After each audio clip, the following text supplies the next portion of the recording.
নাম রাখছে জায়েদ খান, মূলত আমি বলে ওর নাম শয়তান খান। ও বলতেছে আলেমদের কোন কাজ নাই, সারা আলেমদের কোন কাজ নাই, টুপি একটা মাথায় দেয়, পোলাপান করায়, পোলাপান করায়, টুপি একটা মাথায় দেয়, আর ওদের কোন কাজ নাই, ধর্ষণ করে। ওই জায়েদ নামের শয়তান, ও দেখবেন এই বাংলাদেশের মেয়েদের চরিত্র হরণ করেছে, তরুণ তরুণীরা যে নষ্ট হয়েছে, এর মধ্যে চলচ্চিত্র দাঁড়িয়ে আছে। কথা বলেন না কেন? দাঁড়িয়ে আছে না? সারা জীবন ল্যাংটা মেয়েদেরকে নিয়ে ঘোরাঘুরি করে, আজকে আলেমদেরকে সবক দেয়, আলেমরা নাকি গুলি করে। ওর মতো কুলাঙ্গার, অপর চরিত্রহীন এদেরকে আমরা সাপোর্ট দিয়ে এমপি বানাচ্ছি। কথা বলেন ঠিক কিনা?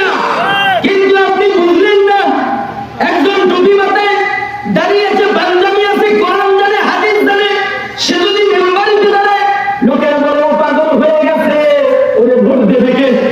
আছে না ভাই? কিন্তু আপনি দেখবেন এই আলেমরা যতদিন সংসদে না যাবে, ততদিন ইসলামের অবস্থা ভালো হবে না। বিশ্বাস করেন? দেখেন সংসদে গাড়ি আনা হলো, পাঠ করানো হলো,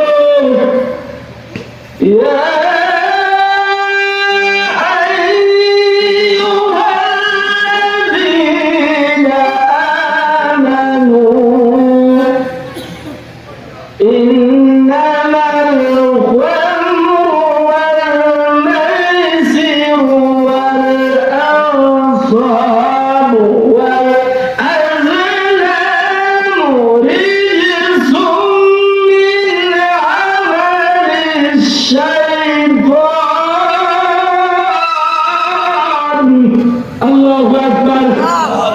কারিশাব বলতেছে ইয়া আইয়ুহাল্লাযীনা আমানু, ইয়া মানি হরফে নিদা, বলতেছে ঈমানদারগণ, ইন্নামাল খামর, নিশ্চয়ই মদ, ইন্নামাল খামর ওয়াল মাইসির ওয়াল আনসাব ওয়াল আযলাম রিজসুম মিন আমালিশ শাইতান, নিশ্চয়ই মদ, জুয়া, ভাগ্য নির্ধারণকারী তীর, সমস্ত সব কিছু আমার আল্লাহ আপনাদের জন্য, আমাদের জন্য হারাম করেছেন। কি নাই